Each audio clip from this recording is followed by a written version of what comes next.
The psychology of মানি, কিভাবে আপনার মানসিকতা আপনার আর্থিক ভাগ্য নির্ধারণ করে। আপনার কি মনে হয় টাকা পয়সা কেবল হিসাব নিকাশ আর গণিতের ব্যাপার?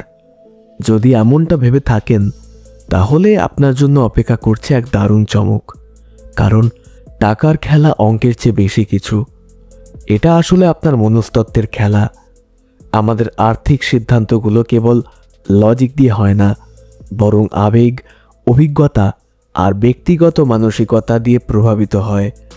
আজ আমরা ডুব দেব মর্গান হাউসেলের যুগান্তকারী বই the psychology of money, timeless lessons on wealth, grid and happiness. এই বইটার গভীরে হাউসেল একজন অভিজ্ঞ আর্থিক সাংবাদিক এবং কলামিস্ট অত্যন্ত সহজবোধ্য ভাষায় দেখিয়েছেন যে আর্থিক সাফল্যতা কেবল আপনি কতটা স্মার্ট তার উপর নির্ভর করে না, বরং আপনি অর্থ নিয়ে কেমন আচরণ করেন তার উপরই এটা বেশি নির্ভরশীল। তারই বইটা শুধুমাত্র একটা আর্থিক গাইডলাইন নয়, এটা এমন একটা দর্শন যা আপনার টাকার প্রতি মনোভাবকে চিরতরে বদলে দেবে। এই অডিওবুক সামারিটা শোনার পর আপনার জীবন কিভাবে বদলে যেতে পারে তার একটা ধারণা দিতে পারি।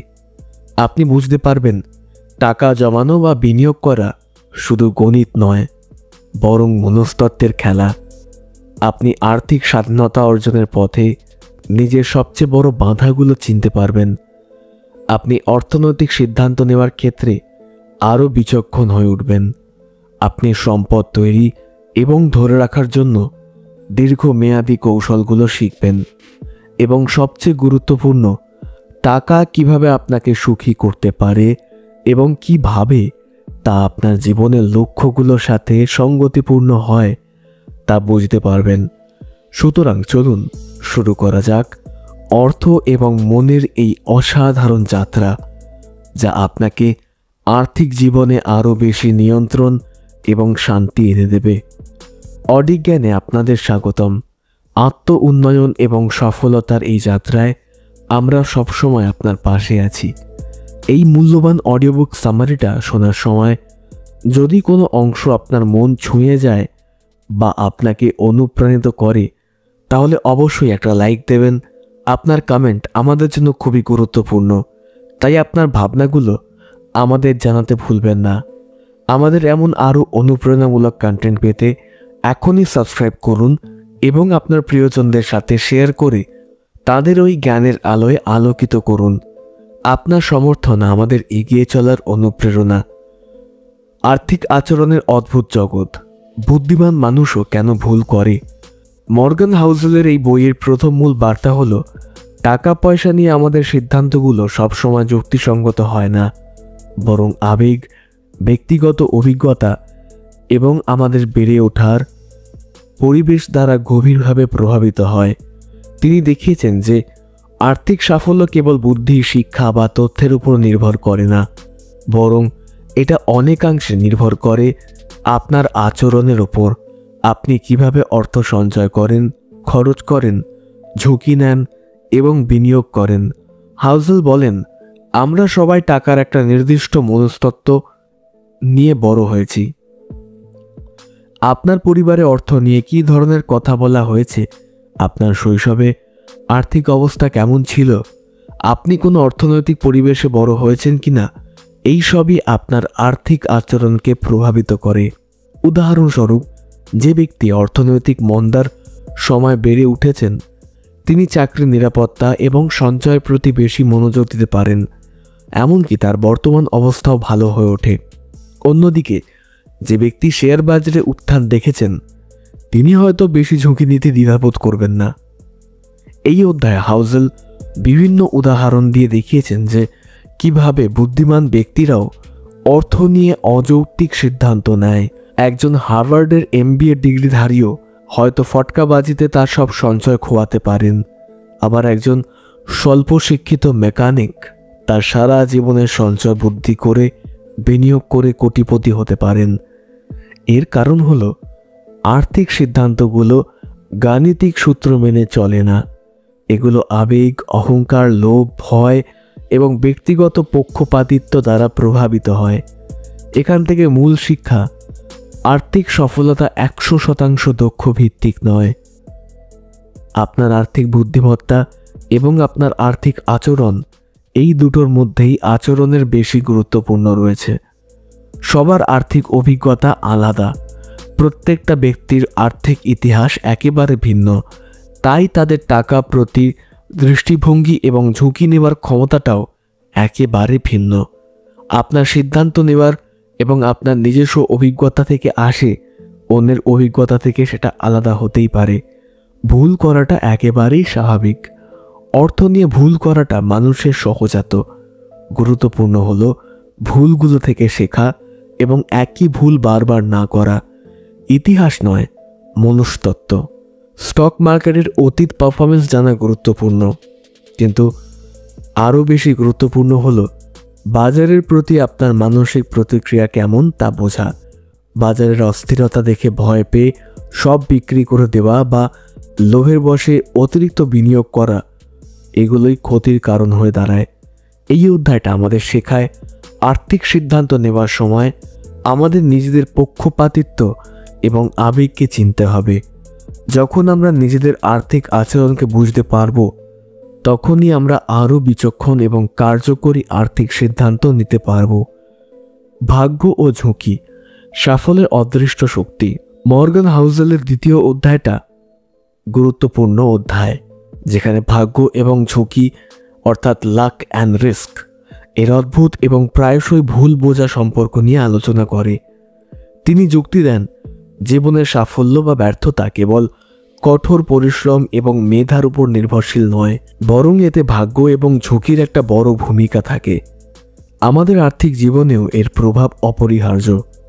হাজল বলেন, যখন আমরা সফল মানুষের গল্প শুনি, তখন তাদের কঠোর পরিশ্রম, মেধা এবং স্মার্ট সিদ্ধান্তের উপর বেশি জোর দিই, কিন্তু আমরা প্রায়শই তাদের ভাগ্যের ভূমিকা বা তারা যে ঝুঁকিগুলো নিয়েছেন সেগুলোকে উপেক্ষা করে যাই।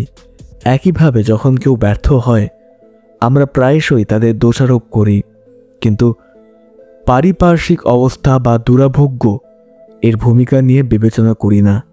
উদাহরণস্বরূপ হাউজেল বিল গেটসের গল্প বলেন। গেটস যে স্কুলে কম্পিউটার প্রোগ্রামিং শেখার সুযোগ পেয়েছিলেন, সেই সুযোগ তখন বিশ্বের খুব কম স্কুলেই ছিল। গেটসের মেধা এবং পরিশ্রমের কোনো সন্দেহ নেই, কিন্তু এই ধরনের সুযোগ পাওয়াটা তার জন্য এক ধরনের ভাগ্য ছিল। আবার যারা একই সময় বিল গেটসের মতো ঝুঁকি নিয়ে সফল হতে পারেনি, তাদের ব্যর্থতাকে আমরা হয়তো শুধু তাদের অদক্ষতা হিসেবে দেখি, কিন্তু তাদের ক্ষেত্রে যে নেতিবাচক ঝুঁকি কাজ করেছে তা আমরা বিবেচনা করি না। এখান থেকে আমাদের মূল শিক্ষা, ভাগ্য এবং ঝুঁকি হাত ধরাধরি করে চলে। প্রতিটা সাফল্যের পেছনে কিছু ইতিবাচক ভাগ্য কাজ করে এবং প্রতিটা ব্যর্থতার পেছনে কিছু নেতিবাচক ঝুঁকি থাকে। গুরুত্বপূর্ণ হলো একটা সীমা টানা। আপনি কতটা ঝুঁকি নিতে প্রস্তুত এবং কতটা ঝুঁকির কারণে আপনার আর্থিক বিপর্যয় হতে পারে তার একটা সীমা আপনার জানা উচিত। সব কিছু ঝুঁকির মধ্যে ফেলে দেওয়া বোকামি, আবার কোনো কিছু ঝুঁকি না নেওয়াও আপনাকে এগিয়ে যেতে দেবে না। নিজেকে নম্র রাখা, সফল হলে নিজেকে অতিমানব না ভাবা এবং ব্যর্থ হলে নিজেকে সম্পূর্ণ অযোগ্য না ভাবা, উভয় ক্ষেত্রেই একটা ভারসাম্যপূর্ণ দৃষ্টিভঙ্গি রাখা জরুরি। ভাগ্য এবং ঝুঁকিকে স্বীকার করলে আপনি আরও বাস্তববাদী এবং বিচক্ষণ হতে পারবেন। প্রস্তুতি বনাম ফলাফল। আপনি হয়তো সেরা প্রস্তুতি নিলেন এবং সঠিক সিদ্ধান্তও নিলেন, কিন্তু তবুও ফলাফল আপনার পক্ষে নাও আসতে পারে। এর একটা কারণ হলো কিছু জিনিস আপনার নিয়ন্ত্রণের বাইরে। গুরুত্বপূর্ণ হলো প্রক্রিয়াকে বিশ্বাস করা, ফলাফলকে নয়। Margin of safety. অপ্রত্যাশিত ঘটনার জন্য সবসময় কিছু অতিরিক্ত সঞ্চয় বা মার্জিন অফ সেফটি রাখাটা একেবারে উচিত, কারণ ঝুঁকি যে কোনো সময় আসতে পারে। এই অধ্যায়টা আমাদের শেখায় যে আর্থিক পরিকল্পনা করার সময় শুধুমাত্র সেরা পরিস্থিতিগুলোই বিবেচনা করলে চলবে না, বরং খারাপ পরিস্থিতিগুলোর জন্য প্রস্তুত থাকতে হবে। ভাগ্য এবং ঝুঁকিকে বোঝার মাধ্যমে আমরা আরও সহনশীল এবং বাস্তবসম্মত আর্থিক পরিকল্পনা তৈরি করতে পারি। যথেষ্ট হওয়া, লোভের সীমা এবং পরিতৃপ্তির আনন্দ।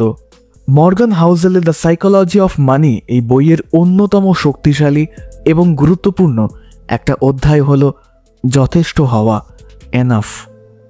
এই অধ্যায়ে তিনি মানুষের সহজাত লোভ এবং তার আরও বেশি কিছু পাওয়ার নিরন্তর আকাঙ্ক্ষার বিপদ নিয়ে আলোচনা করেছেন এবং কিভাবে যথেষ্ট বলে একটা নির্দিষ্ট সীমায় সন্তুষ্ট থাকা যায় তা ব্যাখ্যা করেছেন। হাউজেল জোর দিয়ে বলেন যে জীবনের সবচেয়ে কঠিন আর্থিক দক্ষতা হল আপনার আকাঙ্ক্ষাগুলোকে থামানো। যখন আপনার আকাঙ্ক্ষাগুলো নিরন্তর বাড়তে থাকে তখন আপনার যা আছে তা কখনোই যথেষ্ট মনে হয় না। এই আরও বেশি পাওয়ার আকাঙ্ক্ষা মানুষকে অপ্রয়োজনীয় ঝুঁকি নিতে উৎসাহিত করে, যার ফলস্বরূপ আর্থিক বিপর্যয় হতে পারে।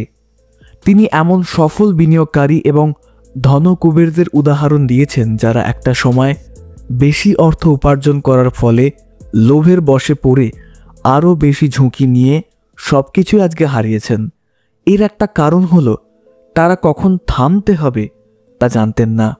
যখন আপনি যথেষ্ট পরিমাণ অর্থ উপার্জন করেছেন তখন আপনার অতিরিক্ত ঝুঁকি নেওয়ার এই যে প্রবণতা, তার আসলেই কোনো প্রয়োজন নেই।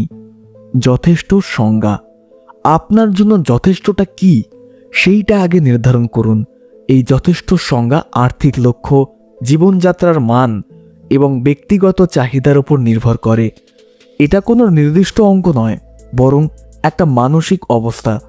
সামাজিক তুলনা বর্জন, সমাজের অন্যদের সাথে নিজের আর্থিক অবস্থাকে তুলনা করা একটা বিপজ্জনক খেলা। সর্বদাই মনে রাখবেন, অন্যের জীবন বাইরে থেকে দেখতে যতটা ঝলমলে মনে হতে পারে ভেতর থেকে তাও নাও হতে পারে। অন্যের জীবন দেখে নিজের আকাঙ্ক্ষা বাড়ানো আপনাকে কখনোই সুখী করবে না। সুখের উৎস, প্রকৃত সুখ অর্থ উপার্জন নয়, বরং আপনার সময়ের উপর নিয়ন্ত্রণ এবং আপনার প্রিয় মানুষদের সাথে সময় কাটানোর ক্ষমতায় নিহিত। অতিরিক্ত অর্থ উপার্জনের জন্য যদি আপনার জীবন থেকে এই স্বাধীনতাগুলো চলে যায় তাহলে সেই অর্থের কোনো মূল্যই নেই। লোভের বিপদ, লোভ মানুষকে অযৌক্তিক সিদ্ধান্ত নিতে প্ররোচিত করে। অতিরিক্ত লোভের আশায় ফটকাবাজি করা বা যা আপনার সামর্থ্যের একেবারেই বাইরে এমন ঝুঁকিতে বিনিয়োগ করা আপনাকে আর্থিক বিপদে ফেলতে পারে। নিজের গল্প নিজে লিখুন। আপনার জীবনের গল্প অন্য কারোর মতো হবে না। আপনার আর্থিক লক্ষ্য এবং মূল্যবোধগুলো আপনার নিজস্বই হওয়া উচিত, সমাজের চাপ বা অন্যকে দেখানোর জন্য নয়। এই অধ্যায়টা আমাদের শেখায় যে আর্থিক সাফল্য শুধু বেশি টাকা জমানো নয়, বরং নিজের অর্জন নিয়ে সন্তুষ্ট থাকার মানসিকতা অর্জন করা। যথেষ্ট বলে একটা সীমারেখা টানতে পারা আপনাকে অপ্রয়োজনীয় চাপ, উদ্বেগ এবং সম্ভাব্য আর্থিক বিপর্যয় থেকে রক্ষা করবে। এটা আপনাকে আপনার পছন্দের জীবনযাপন করতে এবং প্রকৃত সুখ খুঁজে পেতে একেবারে সাহায্য করবে। অদৃশ্য চক্রবৃদ্ধি, সময় ম্যাজিক। মর্গান হাউজেলের দ্য সাইকোলজি অফ মানি বইয়ের 4র্থ অধ্যায়টা চক্রবৃদ্ধি, সুদ বা কম্পাউন্ডিংয়ের বিশ্বাস্য শক্তি নিয়ে আলোচনা করে। তিনি এটাকে শুধু একটা গাণিতিক ধারণা হিসেবে দেখেন না, বরং সময়ের সাথে সাথে ছোট ছোট প্রচেষ্টার অদৃশ্য কিন্তু বিশাল প্রভাব হিসেবে তুলে ধরেছেন। হাউজেল যুক্তি দেন যে আর্থিক সাফল্যের সবচেয়ে শক্তিশালী হাতিয়ার হল ধৈর্য এবং সময়। চক্রবৃদ্ধি সুদ হলো এমন একটা প্রক্রিয়া যেখানে আপনার মূল বিনিয়োগ এবং তার উপর অর্জিত সুদ, এই উভয়ের উপরেই আপনার সুদ গণনা করে। এর ফলে সময়ের সাথে সাথে আপনার অর্থের বৃদ্ধি অবিশ্বাস্য গতিতে বাড়তে থাকে। হাউজেল ওয়ারেন বাফেটের উজ্জ্বল উদাহরণ হিসেবে তুলে ধরেছেন। বাফেটের বিশাল সম্পদের বেশিরভাগটাই তিনি জীবনের শেষ অর্ধেকের বেশি সময় অর্জন করেছেন, কারণ তার বিনিয়োগের উপর চক্রবৃদ্ধি সুদ কাজ করার জন্য পর্যাপ্ত সময় পেয়েছে সে। মূল শিক্ষা, ধৈর্যই সাফল্যের চাবিকাঠি। আর্থিক সাফল্যের জন্য রাতারাতি বড় লোভের আশা না রেখে দীর্ঘমেয়াদী এবং ধৈর্যশীল হওয়া সবচেয়ে গুরুত্বপূর্ণ।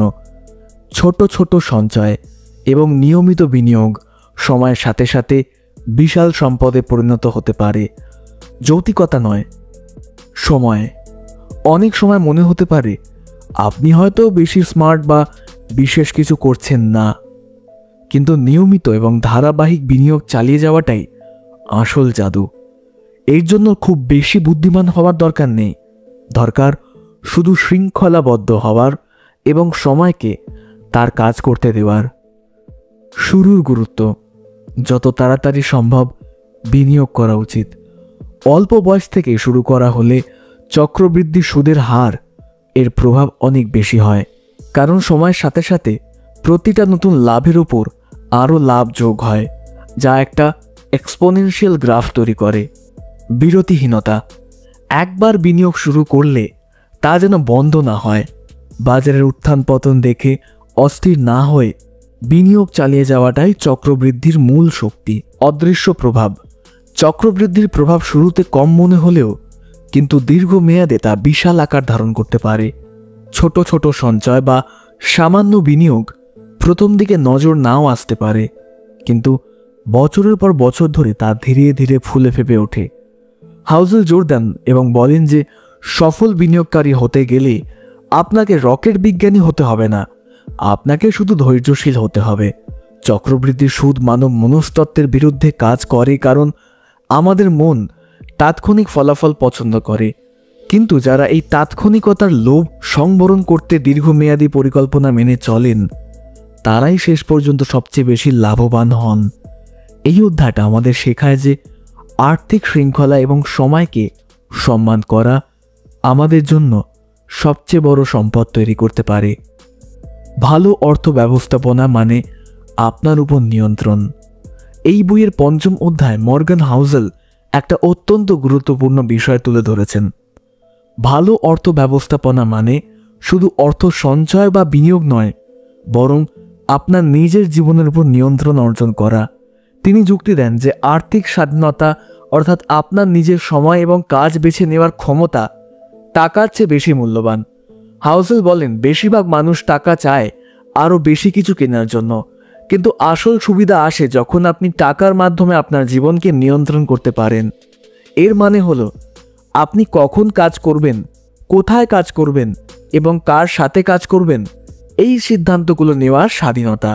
এই স্বাধীনতা আপনাকে এমন চাপ থেকে মুক্তি দেয় যা অন্যের চাওয়া এবং বাধ্যবাধকতা এর থেকে আসে। উদাহরণস্বরূপ, কেউ হয়তো উচ্চ বেতনের একটা চাকরি করছেন যা তার পছন্দ নয়, কিন্তু প্রচুর টাকা উপার্জন করছেন, কিন্তু তার সময়ের উপর তার কোনো নিয়ন্ত্রণ নেই। অন্যদিকে একজন কম বেতনভুক্ত ব্যক্তি হয়তো এমন কাজ করছেন যা তার হয়তো পছন্দ এবং যেখানে তার সময়ের উপর তার নিয়ন্ত্রণ রয়েছে। হাউজেল যুক্তি দেন যে দ্বিতীয় ব্যক্তিটা প্রথম ব্যক্তির চেয়ে বেশি ধনী, কারণ তার জীবনে তার উপর তার নিয়ন্ত্রণটা বেশি। এখান থেকে আমাদের মূল শিক্ষা: স্বাধীনতাই আমাদের মূলধন। আর্থিক স্বাধীনতা মানে প্রচুর টাকা থাকা নয়, বরং আপনার জীবনের সিদ্ধান্তগুলো নিজের মতো করে নেওয়ার ক্ষমতা। এটা আপনার সবচেয়ে বড় সম্পদ। সময়ই আসল সম্পদ। টাকার চেয়েও মূল্যবান হলো আপনার সময়। টাকা আপনাকে সময় কেনার সুযোগ দেয়, যা আপনাকে আপনার পছন্দ মতো কাজ করতে বা প্রিয়জনদের সাথে সময় কাটাতে দেয়।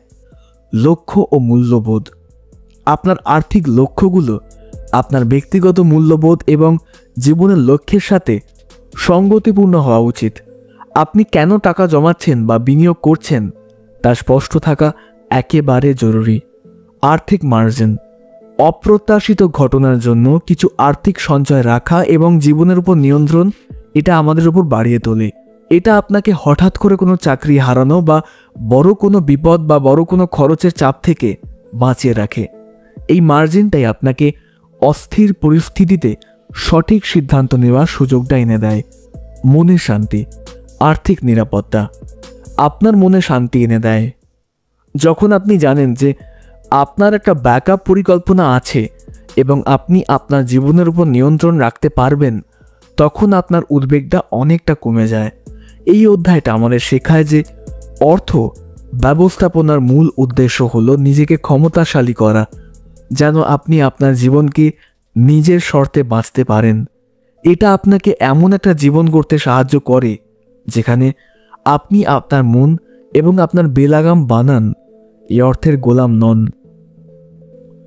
অপ্রত্যাশিত ঘটনার জন্য প্রস্তুতি: নিরাপত্তা জাল তৈরি।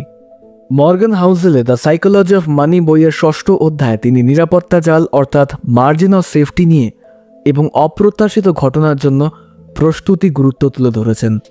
হাউজেল বলেন যে আমরা যতই পরিকল্পনা করি না কেন, জীবন সবসময় অপ্রত্যাশিত ঘটনা দিয়ে পূর্ণ থাকে। এই অপ্রত্যাশিত ঘটনাগুলোই আমাদের আর্থিক পরিকল্পনাকে তছনছ করে দিতে পারে, যার জন্য আমরা প্রস্তুত নাও থাকতে পারি। হাউজেল যুক্তি দেন যে জীবনে সবকিছুই নিখুঁতভাবে চলবে এমনটা ধরে নেওয়া বিপজ্জনক। অপ্রত্যাশিত অর্থনৈতিক মন্দা, চাকরি হারানো, স্বাস্থ্য সমস্যা বা প্রাকৃতিক দুর্যোগ, এই ধরনের ঘটনাগুলো যে কোনো সময় ঘটতে পারে এবং আমাদের আর্থিক ভিত্তিকে নড়বড়ে করে দিতে পারে। এই কারণে একটা নিরাপত্তা জাল থাকা অত্যন্ত জরুরি। নিরাপত্তা জাল বা মার্জিন অফ সেফটি তাহলে আসলে কি জিনিস?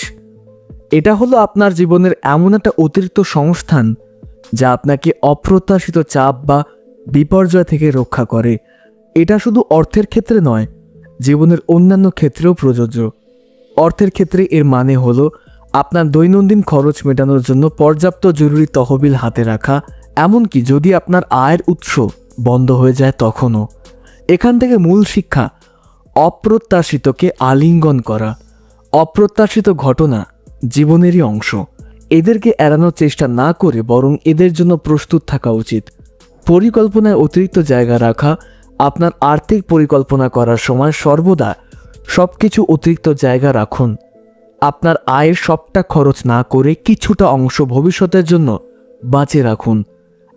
আপনার বাজেটকে এমনভাবে তৈরি করতে হবে যেন অপ্রত্যাশিত খরচ মেটানোর জন্য কিছু অতিরিক্ত অর্থ থেকে থাকে।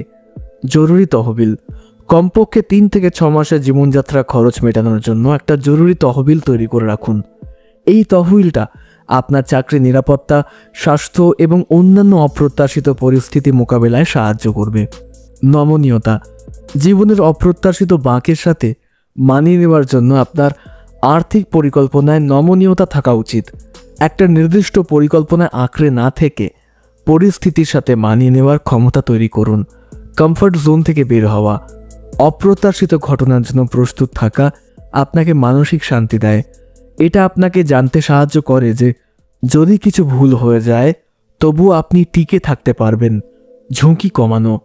মার্জিন অফ সেফটি আপনাকে অপ্রয়োজনীয় ঝুঁকি নিতে বাধা দেয়। যখন আপনার একটা নিরাপত্তা জাল থাকে তখন আপনি অযৌক্তিক ফটকাবাজি থেকে দূরে থাকতে পারেন। হাউজেল জোর দিয়ে বলেন যে আপনার লক্ষ্য কেবল টাকা জমানো নয়, বরং এমন একটা জীবন তৈরি করা যেখানে অপ্রত্যাশিত ঘটনাগুলো আপনাকে সম্পূর্ণভাবে বিপর্যস্ত করতে না পারে। একটা শক্তিশালী নিরাপত্তা জাল আপনাকে মানসিক শান্তি এবং আপনার জীবনের উপর আরও বেশি নিয়ন্ত্রণ এনে দিতে পারে। পরিবর্তিত লক্ষ্য। যখন আপনার অগ্রাধিকারগুলো বদলে যায়। মর্গান হাউজেলের দ্য সাইকোলজি অফ মানি বইয়ের 7ম অধ্যায়টা জীবনের অপ্রত্যাশিত পরিবর্তন এবং সময়ের সাথে সাথে আমাদের লক্ষ্য ও অগ্রাধিকারগুলো কিভাবে বদলে যায় তা নিয়ে একটা আলোচনা করে। হাউজেল যুক্তি দেন যে আমরা যখন তরুণ থাকি তখন আমাদের যে আর্থিক লক্ষ্য থাকে, বয়স বাড়ার সাথে সাথে বা জীবনের বিভিন্ন ধাপে গিয়ে সেই লক্ষ্যগুলো আর একরকম থাকে না। হাউজেল এটাও বলেন, একজন তরুণ হয়তো বিলাসবহুল গাড়ি বা বড় বাড়ির স্বপ্ন দেখে, কিন্তু 30 বছর পর গিয়ে সে হয়তো তার পরিবারের সাথে ওই কাটানো সময় বা তার কাজ থেকে আসা মানসিক শান্তিকে বেশি মূল্যবান বলে মনে করে। সমস্যা হলো বেশিরভাগ মানুষ তাদের অতীত লক্ষ্যের উপর ভিত্তি করে আর্থিক পরিকল্পনা করে, কিন্তু তাদের ভবিষ্যৎ পরিবর্তিত অগ্রাধিকারের কথা ভুলেই যায় একেবারে। এখান থেকে মূল শিক্ষা, পরিবর্তনশীল জীবন। জীবনে স্থির আসলে কিছুই নয়, এটা প্রতিনিয়ত পরিবর্তিত হচ্ছে। আপনার সম্পর্ক, পরিবার, স্বাস্থ্য, পেশা এবং ব্যক্তিগত মূল্যবোধ সবকিছুই সময়ের সাথে সাথে পরিবর্তিত হয়ে যাচ্ছে। আপনার আর্থিক পরিকল্পনা এবং পরিবর্তনের সাথে মানিয়ে নেওয়ার মতো নমনীয়তা হওয়া উচিত। পূর্বের আমি বনাম বর্তমান আমি। আপনি এমন একজন ব্যক্তি যে 10 বছর আগে আপনি হয়তো সেই ব্যক্তি ছিলেন না। আপনার লক্ষ্যগুলো সময়ের সাথে সাথে বিকশিত হয়, তাই এমন বড় আর্থিক সিদ্ধান্ত নেওয়া উচিত নয় যা আপনাকে দীর্ঘমেয়াদে একটা নির্দিষ্ট পথে আবদ্ধ করে ফেলে এবং যা আপনাকে সহজে বের করতে পারবে না। নমনীয়তা অপরিহার্য।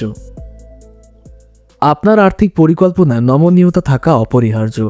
এটা আপনাকে পরিবর্তিত পরিস্থিতিতে আপনার লক্ষ্যগুলোকে পুনরায় মূল্যায়ন করতে এবং সেই অনুযায়ী আপনার পরিকল্পনা সামঞ্জস্য করতে দেয়। আর্থিক সিদ্ধান্তের গুরুত্ব। কিছু আর্থিক সিদ্ধান্ত, যেমন একটা বিশাল বন্ধকি ঋণ, একটা নির্দিষ্ট ধরনের পেশা বেছে নেওয়া, আপনাকে দীর্ঘ সময়ের জন্য আবদ্ধ করে ফেলে। এই সিদ্ধান্তগুলো নেওয়ার আগে ভালোভাবে চিন্তা করা উচিত যে আপনার ভবিষ্যতে আমি এই সিদ্ধান্তগুলো নেওয়ার কতটা খুশি থাকতে পারি। মনের শান্তি। জীবনের বিভিন্ন ধাপে আপনার অগ্রাধিকার পরিবর্তন হতে পারে। আপনার আর্থিক পরিকল্পনা এমন হওয়া উচিত যে আপনি অপরিবর্তিত লক্ষ্যগুলোর সাথে মানিয়ে নিতে পারেন এবং পরিবর্তিত লক্ষ্যগুলোর সাথে আপনার যাতে কোনো সমস্যাই না হয়, যা আপনাকে মানসিক শান্তি এনে দিতে পারে। এই অধ্যায়টা আমাদের শেখায় যে আমরা যখন দীর্ঘমেয়াদী আর্থিক পরিকল্পনা করি, তখন আমাদের কেবল বর্তমানের চাহিদা নয়, বরং ভবিষ্যতের সম্ভাব্য পরিবর্তনগুলোকে বিবেচনা করতে হবে। একটা নমনীয় এবং অভিযোজনযোগ্য আর্থিক পরিকল্পনা আপনাকে জীবনের বিভিন্ন ধাপে সর্বোচ্চ স্বাধীনতা এবং মানসিক শান্তি এনে দেবে। মূল্য ও ব্যয়। কোনটা ফ্রি আর কোনটা মূল্যবান? মর্গান হাউজেলের দ্য সাইকোলজি অফ মানি এই বইয়ের 8ম অধ্যায় মূল্য অর্থাৎ প্রাইস এবং ব্যয় অর্থাৎ কস্ট এর মধ্যে পার্থক্য এবং আর্থিক জীবনে এই ধারণার গুরুত্ব নিয়ে আলোচনা করে। হাউজেল যুক্তি দেন যে স্টক মার্কেটে বা যে কোনো বিনিয়োগ অস্থিরতা হলো একটা অপরিহার্য ব্যয়, এটা কোনো শাস্তি নয়। আমরা প্রায়শই বাজারের উত্থান পতনকে খারাপ কিছু হিসেবে দেখি, কিন্তু হাউজেল বলেন যে এই অস্থিরতা বা অনিশ্চয়তাই হলো স্টক মার্কেটে ভালো রিটার্ন পাওয়ার আপনাকে একটা ফিজ বা মূল্য দিতে হয়। আর সেইটাই, আপনি যদি বাজারের অস্থিরতাকে মেনে না নেন, তাহলে আপনি দীর্ঘমেয়াদে ভালো রিটার্ন পাবেন না। এখান থেকে মূল শিক্ষা, বাজারের অস্থিরতা একটা ব্যয়। স্টক মার্কেটে বিনিয়োগের সাথে যে অস্থিরতা, দরপতন বা অনিশ্চয়তা আসে, তাকে একটা অপরিহার্য ব্যয় হিসেবে দেখুন, একটা ভুল হিসেবে নয়। এই ব্যয় পরিশোধ না করলে আপনি দীর্ঘমেয়াদী রিটার্ন পাবেন না। ধৈর্যের মূল্য। ভালো বিনিয়োগকারীরা বাজারের মন্দা বা অস্থিরতার সময় আতঙ্কিত না হয় ধৈর্য ধরে অপেক্ষা করেন। এই ধৈর্যই হলো সেই মূল্য যা তারা সফল বিনিয়োগের জন্য পরিশোধ করে থাকেন। আবেগ নিয়ন্ত্রণ। যখন বাজার অস্থির হয়, তখন আমাদের আবেগপ্রবণ হয়ে সব বিক্রি করে দেওয়ার প্রবণতা থাকে, কিন্তু এই ধরনের আবেগপ্রবণ সিদ্ধান্তগুলোই ক্ষতির কারণ হয়ে দাঁড়ায়। অস্থিরতাকে একটা সুযোগ হিসেবে দেখা উচিত, যা আপনাকে কম দামে ভালো অ্যাসেট কেনার সুযোগ দেয়। শিক্ষার মূল্য। আর্থিক জগৎকে টিকে থাকতে হলে আপনাকে প্রতিনিয়ত শিখতে হবে এবং নিজেকে বাজারের পরিবর্তিত পরিস্থিতির সাথে মানিয়ে নিতে হবে। এই শেখা এবং অভিযোজনের প্রক্রিয়াটিও এক ধরনের ব্যয়। ট্রেডার বনাম ইনভেস্টর। হাউজেল জোর দেন যে একজন ট্রেডার দ্রুত লাভ খুঁজতে পারে, কিন্তু একজন প্রকৃত বিনিয়োগকারী দীর্ঘমেয়াদী মূল্য তৈরির উপর জোর দেন। ট্রেডাররা বাজারের অস্থিরতাকে এক ধরনের খেলার মতো দেখে, যেখানে জিততে বা হারতে পারে তারা, কিন্তু বিনিয়োগকারীরা এটাকে একটা অপরিহার্য ব্যয় হিসেবে মেনে নেন।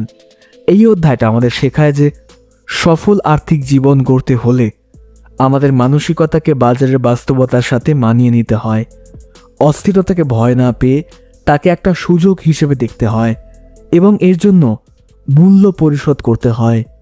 তা মেনে নেওয়ার মানসিকতা তৈরি করা অপরিহার্য। অর্থের গল্প। নিজের জন্য সেরা বর্ণনা তৈরি করুন। মর্গান হাউজেলের দ্য সাইকোলজি অফ মানি এই বইয়ের 9ম অধ্যায় প্রতিটা ব্যক্তির অর্থের প্রতি নিজস্ব গল্প এবং এই গল্পগুলোকে কিভাবে আমাদের আর্থিক সিদ্ধান্তগুলোতে প্রভাবিত করতে হয় তা নিয়ে আলোচনা করে। হাউজেল যুক্তি দেন যে আমরা প্রত্যেকেই অর্থ খুঁজি এবং ঝুঁকি এবং সাফল্য সম্পর্কে নিজেদের মতো করে একটা বর্ণনা তৈরি করি, যা আমাদেরকে ব্যক্তিগত অভিজ্ঞতা, বিশ্বাস এবং সাংস্কৃতিক পটভূমি থেকে আসে। তিনি বলেন, অর্থনীতিবিদরা যখন আর্থিক মডেল তৈরি করেন, তখন তারা ধরে নেন যে মানুষ সবসময় যুক্তিসঙ্গতভাবে কাজ করবে, কিন্তু বাস্তবে মানুষ এমন গল্প দ্বারা পরিচালিত হয় যে তাদের জীবনের অভিজ্ঞতা থেকে তৈরি হয়। একজন ব্যক্তি যিনি দারিদ্র্যে বড় হয়েছেন, তিনি হয়তো অর্থের প্রতি অত্যন্ত সতর্ক থাকবেন। আবার যিনি প্রাচুর্যের মধ্যে বড় হয়েছেন, তিনি হয়তো অর্থকে হালকাভাবেই নেবেন। এর থেকে মূল শিক্ষা আপনার নিজস্ব আর্থিক গল্প। আপনার অর্থ, ঝুঁকি এবং ভবিষ্যৎ সম্পর্কে আপনার একটা নিজস্ব গল্প আছে। এই গল্পটা হতে পারে আপনার ব্যক্তিগত, আপনার পরিবার, আপনার অভিজ্ঞতা এবং আপনার সমাজের মূল্যবোধ থেকে আসে। অহংকারের গল্প।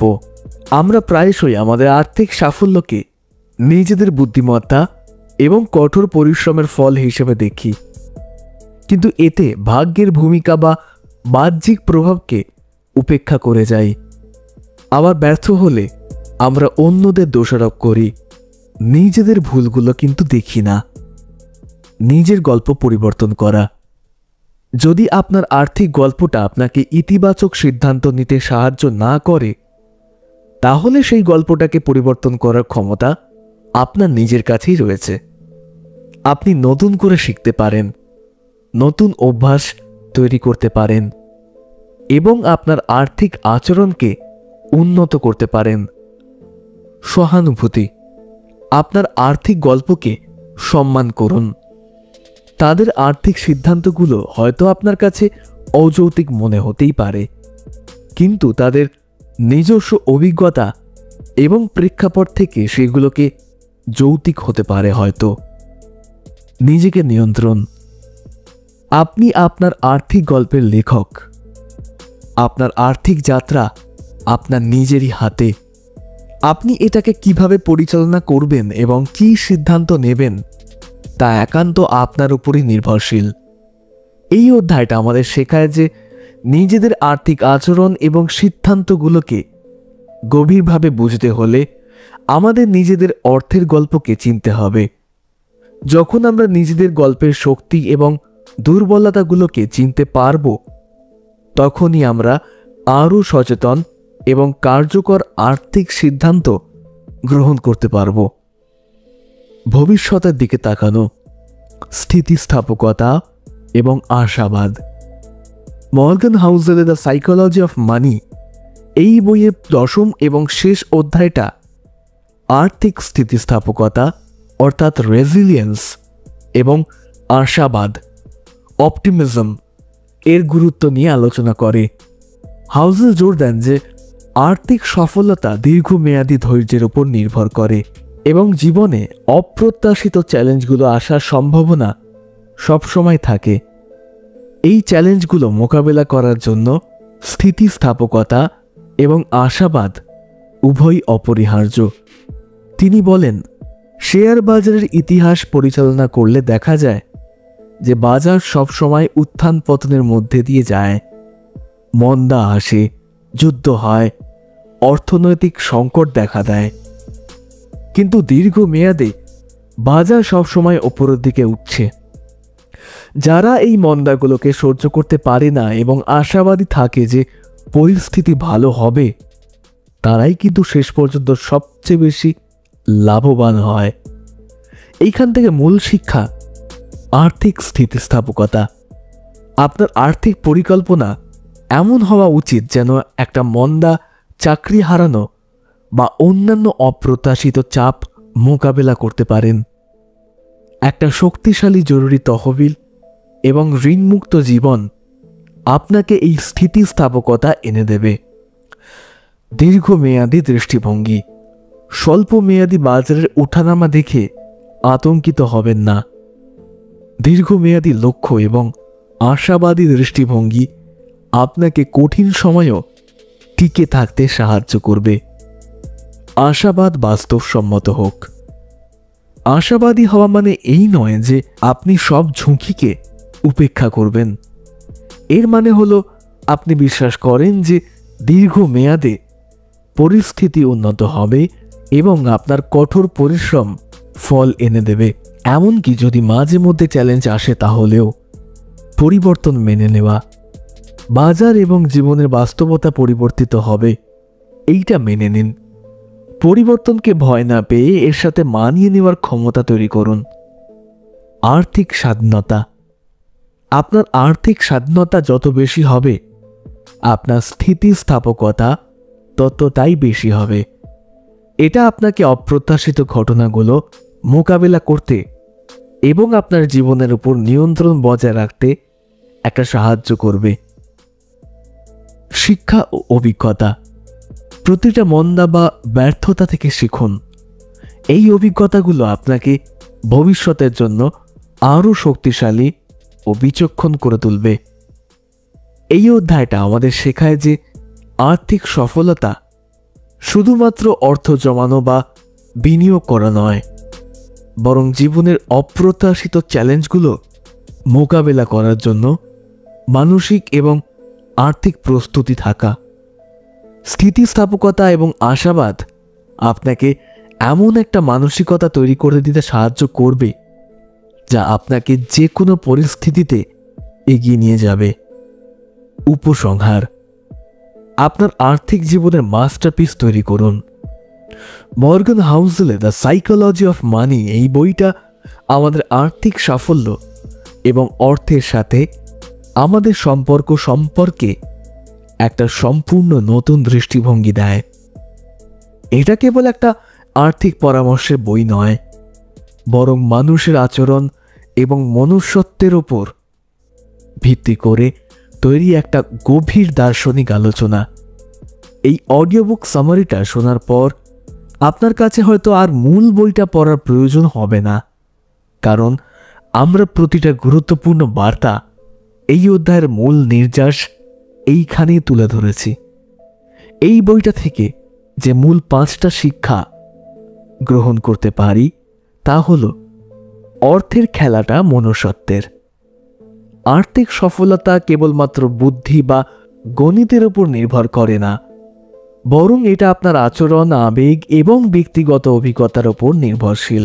নিজেকে এবং আপনার আর্থিক পক্ষপাতিত্বগুলোকে চিনুন। যথেষ্ট হওয়া শিখুন। লোভের কোনো সীমা নেই।